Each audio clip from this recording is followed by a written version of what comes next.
ಇನ್ನು ಗ್ರಹಣದ ಹಿನ್ನೆಲೆಯಲ್ಲಿ ರಾಜ್ಯದ ದೇವಾಲಯಗಳಲ್ಲಿ ಯಾವ ರೀತಿ ಪೂಜೆ ಪುನಸ್ಕಾರಗಳೆಲ್ಲ ನಡೀತಾ ಇದೆ ಇದರ ಬಗ್ಗೆ ಸಮಗ್ರ ಮಾಹಿತಿನ ಪಬ್ಲಿಕ್ ಟಿವಿನಲ್ಲಿ ನೀವು ನೋಡಿದ್ದೀರಾ. ಚನ್ನಪಟ್ಟಣದ ಕೆಂಗಲ್ ಆಂಜನೇಯ ಸ್ವಾಮಿ ದೇಗುಲ ಬಂದ್ ಆಗಿದೆ. ದರ್ಬೆ ಮೂಲಕ ಆಂಜನೇಯ ಮೂರ್ತಿಗೆ ದಿಗ್ಬಂಧನವನ್ನು ಮಾಡಲಾಗಿದೆ. ಸಂಜೆ 7 ಗಂಟೆಗೆ ದೇವಾಲಯ ಶುದ್ಧೀಕರಣದ ಬಳಿಕ ದೇವರ ದರ್ಶನಕ್ಕೆ ಅವಕಾಶ ಮಾಡಿಕೊಡ್ತಾರೆ. ಇದು ಕೂಡ ಅತ್ಯಂತ ಪ್ರಸಿದ್ಧವಾದ ದೇವಸ್ಥಾನ ಕೆಂಗಲ್ ಆಂಜನೇಯ ಸ್ವಾಮಿ ದೇವಸ್ಥಾನ. ದರ್ಭಾಬಂಧನವನ್ನು ಮಾಡಿದ್ದಾರೆ. ಕೆಲವು ಕಡೆ ದೇವರ ಮೂರ್ತಿಗೆ ದರ್ಭಾಬಂಧನವನ್ನು ಮಾಡ್ತಾರೆ, ಇನ್ನು ಕೆಲವರು ಗರ್ಭಗುಡಿಗೆ ದರ್ಭಾಬಂಧನವನ್ನು ಮಾಡ್ತಾರೆ. ಇಲ್ಲೂ ಕೂಡ ಮೂರ್ತಿಗೆ ದಿಗ್ಬಂಧನವನ್ನು ಮಾಡಿರ್ತಕ್ಕಂಥದ್ದು. ಆಂಜನೇಯ ಸ್ವಾಮಿ ದೇವಸ್ಥಾನ ಎಲ್ಲೇ ಇದ್ದರೂ ಕೂಡ ಮೂರ್ತಿಗೆ ದಿಗ್ಬಂಧನವನ್ನು ಮಾಡ್ತಾರೆ. ಈ ಬಗ್ಗೆ ಮತ್ತಷ್ಟು ಮಾಹಿತಿ ನನ್ನ ಕೊಲೀಗ ವಿನಯ್ ನನ್ನ ಜೊತೆ ಜಾಯ್ನ್ ಆಗ್ತಾ ಇದ್ದಾರೆ. ವಿನಯ್, ಈಗ ಆಂಜನೇಯ ಸ್ವಾಮಿ ದೇಗುಲದಲ್ಲಿ ಚಂದ್ರಗ್ರಹಣದ ಹಿನ್ನೆಲೆಯಲ್ಲಿ ಏನೇನು ಪೂಜೆ ಪುನಸ್ಕಾರಗಳಾಯಿತು, ಮತ್ತೆ ಈಗ ಗ್ರಹಣದ ಸಂದರ್ಭದಲ್ಲಿ ಹೇಗಿರುತ್ತೆ, ಗ್ರಹಣ ನಂತರ ಏನು ವಿಶೇಷತೆ? ಅರವಿಂದ್, ಇವತ್ತು ಕೇತುಗ್ರಸ್ತ ಚಂದ್ರಗ್ರಹಣ ಹಿನ್ನೆಲೆ ಈ ಒಂದು ಕೆಂಗಲ್ನ ಆಂಜನೇಯ ಸ್ವಾಮಿ ದೇವಾಲಯಕ್ಕೂ ಕೂಡ ಗ್ರಹಣದ ಎಫೆಕ್ಟ್ ತಟ್ಟಿರುವಂಥದ್ದು. ಆ ನಿಟ್ಟಿನಲ್ಲಿ ಬೆಳಗ್ಗೆಯಿಂದಲೂ ಕೂಡ ವಿವಿಧ ಪೂಜಾ ಕೈಂಕರ್ಯಗಳನ್ನು ನೆರವೇರಿಸಲಾಗಿದೆ.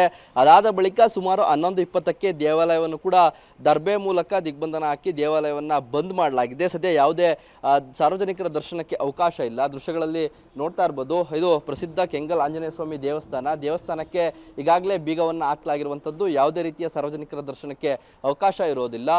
ಬೆಳಗ್ಗೆಯಿಂದಲೂ ಕೂಡ ವಿವಿಧ ಅಭಿಷೇಕಗಳನ್ನು ಮಾಡಿರುವಂಥದ್ದು, ಜೊತೆಗೆ ವಿಶೇಷವಾದಂಥ ಅಲಂಕಾರ ಮಾಡಿ ಪೂಜೆಯನ್ನು ಕೂಡ ಇವತ್ತು ಮಾಡಲಾಗಿದೆ.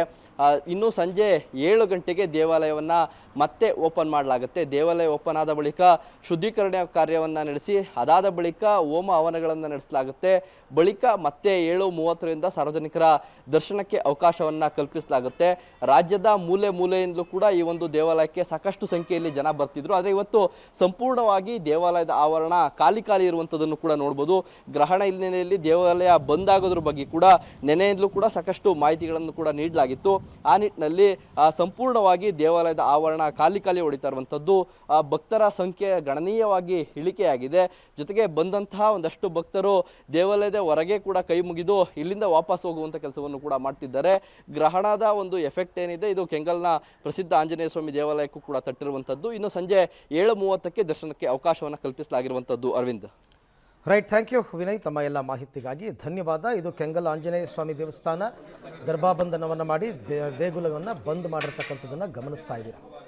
ಹಲವಾರು ದೇವಸ್ಥಾನಗಳು ಇನ್ನೂ ಶುರು, ಯಾಕೆಂದರೆ ಸಮಯ ಮುಗಿತಾ ಬಂತು. 12 ಗಂಟೆ 12:30 ಮ್ಯಾಕ್ಸಿಮಮ್ ಎಲ್ಲ ದೇವಸ್ಥಾನಗಳು ಕೂಡ ಹೆಚ್ಚು ಕಡಿಮೆ ಬಂದಾಗುತ್ತೆ. 100ಕ್ಕೆ 95% ಅಷ್ಟು ದೇವಸ್ಥಾನ ಕ್ಲೋಸ್ ಆಗುತ್ತೆ. ಅಪರೂಪಕ್ಕೆ ಕೆಲವು ದೇವಸ್ಥಾನಗಳು ಓಪನ್ ಇವೆ. ಅದ್ರ ಬಗ್ಗೆನೂ ನಿಮಗೆ ನಾವು ಮಾಹಿತಿಯನ್ನು ಕೊಟ್ಟಿದ್ದೀವಿ. ಗ್ರಸ್ತೋದಯ ಚಂದ್ರಗ್ರಹಣದ ಹಿನ್ನೆಲೆಯಲ್ಲಿ ದೇವಸ್ಥಾನಗಳಿಗೆಲ್ಲ ಬೀಗವನ್ನು ಹಾಕ್ತಾ ಇದ್ದಾರೆ.